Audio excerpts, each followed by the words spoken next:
ಪ್ರಧಾನಿ ಮೋದಿ 2 ದಿನಗಳ ಅಮೆರಿಕ ಪ್ರವಾಸ, ಅಮೆರಿಕ ಅಧ್ಯಕ್ಷ ಟ್ರಂಪ್ ಜೊತೆಗೆ ದ್ವಿಪಕ್ಷೀಯ ಮಾತುಕತೆ. 3ನೇ ದಿನಕ್ಕೆ ಕಾಲಿಟ್ಟ ಏರೋ ಇಂಡಿಯಾ ಶೋ, ದೇಶೀಯ ಹಾಗೂ ವಿದೇಶಿ ವಿಮಾನಗಳ ಆಕರ್ಷಕ ಪ್ರದರ್ಶನ. ಮಾಘ ಹುಣ್ಣಿಮೆಯ ಪ್ರಯುಕ್ತ ಮಹಾಕುಂಭ ಮೇಳದಲ್ಲಿ ವಿಶೇಷ ಸ್ನಾನ, ನಗರದಲ್ಲಿ ಹೆಚ್ಚಿದ ಸಂಚಾರ ದಟ್ಟಣೆ, ಸಂಪೂರ್ಣ ಪ್ರದೇಶ ವಾಹನ ನಿಷೇಧ ವಲಯ ಎಂದು ಘೋಷಣೆ. ರಾಜಧಾನಿ ಬೆಂಗಳೂರಿನಲ್ಲಿ ಇನ್ವೆಸ್ಟ್ ಕರ್ನಾಟಕ 2025 ಜಾಗತಿಕ ಸಮಾವೇಶ ಮೊದಲ ದಿನವೇ 5 ಲಕ್ಷ ಕೋಟಿ ರೂಪಾಯಿ ಮೊತ್ತದ ಯೋಜನೆಗಳಿಗೆ ಸಹಿ. ನಮಸ್ಕಾರ ವೀಕ್ಷಕರೇ, ಅಕ್ಕ ಟಿವಿಗೆ ಸ್ವಾಗತ. ನಾನು ಮೇಘಪುಷ್ಪ ಎಂ ಪಾಟೀಲ್. ಪ್ರಧಾನಿ ನರೇಂದ್ರ ಮೋದಿ ಅವರು ಇಂದಿನಿಂದ 2 ದಿನಗಳ ಅಮೆರಿಕ ಪ್ರವಾಸದಲ್ಲಿದ್ದು, ಅಮೆರಿಕ ಅಧ್ಯಕ್ಷ ಡೊನಾಲ್ಡ್ ಟ್ರಂಪ್ ಜೊತೆಗೆ ದ್ವಿಪಕ್ಷೀಯ ಮಾತುಕತೆ ನಡೆಸಿದ್ದಾರೆ. ಇದಕ್ಕೂ ಮುನ್ನ ಅವರು ಪ್ಯಾರಿಸ್ನಲ್ಲಿ ನಡೆಯುತ್ತಿರುವ ಎಐ ಶೃಂಗಸಭೆಯನ್ನು ಉದ್ದೇಶಿಸಿ ಮಾತನಾಡಿದ್ದು, ಎಐ ತಂತ್ರಜ್ಞಾನವು ರಾಜಕೀಯ, ಆರ್ಥಿಕ ಭದ್ರತೆ, ಸಾಮಾಜಿಕ ಕ್ಷೇತ್ರದಲ್ಲಿ ಬದಲಾವಣೆ ತರಲಿದೆ ಎಂದು ಹೇಳಿದರು. ಬಳಿಕ ಗೂಗಲ್ ಸಿಇಒ ಸುಂದರ್ ಪಿಚೈ ಜೊತೆಗೆ ಮಾತುಕತೆ ನಡೆಸಿದ ಪ್ರಧಾನಿ ಭಾರತದಲ್ಲಿ ಎಐ ಅವಕಾಶಗಳ ಬಗ್ಗೆ ಚರ್ಚೆ ನಡೆಸಿದ್ದಾರೆ.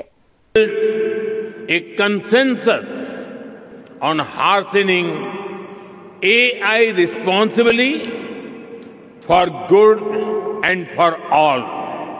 ಬೆಂಗಳೂರಿನ ಯಲಹಂಕ ವಾಯು ನೆಲೆಯಲ್ಲಿ ನಡೆಯುತ್ತಿರುವ ಏರೋ ಇಂಡಿಯಾ 2025 ಏರ್ ಶೋ 3ನೇ ದಿನಕ್ಕೆ ಕಾಲಿಟ್ಟಿದೆ. ಇದು ಏಷ್ಯಾದ ಅತಿ ದೊಡ್ಡ ಏರೋಸ್ಪೇಸ್ ಪ್ರದರ್ಶನವಾಗಿದ್ದು, ಭಾರತೀಯ ವಾಯುಸೇನೆಯ ಅತ್ಯಾಧುನಿಕ ವಿಮಾನಗಳ ಹಾರಾಟ ಗಮನ ಸೆಳೆಯುತ್ತಿದೆ. ಇನ್ನು ಅಮೆರಿಕ ಹಾಗೂ ರಷ್ಯಾ ದೇಶದ ಯುದ್ಧ ವಿಮಾನಗಳು ಕೂಡ ಈ ಬಾರಿಯ ಪ್ರಮುಖ ಆಕರ್ಷಣೆಯಾಗಿದೆ. ಈ ಪ್ರದರ್ಶನವನ್ನು ವೀಕ್ಷಿಸಲು ಸಾಕಷ್ಟು ಸಂಖ್ಯೆಯಲ್ಲಿ ಜನರು ಆಗಮಿಸುತ್ತಿದ್ದು, ಬೆಂಗಳೂರಿನ ರಸ್ತೆಗಳಲ್ಲಿ ಸಂಚಾರ ದಟ್ಟಣೆ ಉಂಟಾಗಿದೆ. ಉತ್ತರ ಪ್ರದೇಶದ ಪ್ರಯಾಗ್ರಾಜ್ನಲ್ಲಿ ನಡೆಯುತ್ತಿರುವ ಕುಂಭಮೇಳದಲ್ಲಿ ಮಾಘ ಪೂರ್ಣಿಮಾ ವಿಶೇಷ ಸ್ನಾನ ಪ್ರಯುಕ್ತ ಪ್ರವಾಸಿಗರ ಸಂಖ್ಯೆ ಹೆಚ್ಚಾಗಿತ್ತು. ಇದರಿಂದಾಗಿ ನಗರದ ವಿವಿಧ ಭಾಗಗಳಲ್ಲಿ ದೀರ್ಘ ಸಂಚಾರ ದಟ್ಟಣೆ ಉಂಟಾಗಿದೆ. ಇದನ್ನು ನಿಯಂತ್ರಿಸಲು ಸಂಪೂರ್ಣ ಪ್ರದೇಶವನ್ನು ವಾಹನ ನಿಷೇಧ ವಲಯವನ್ನಾಗಿ ಘೋಷಿಸಲಾಗಿದೆ.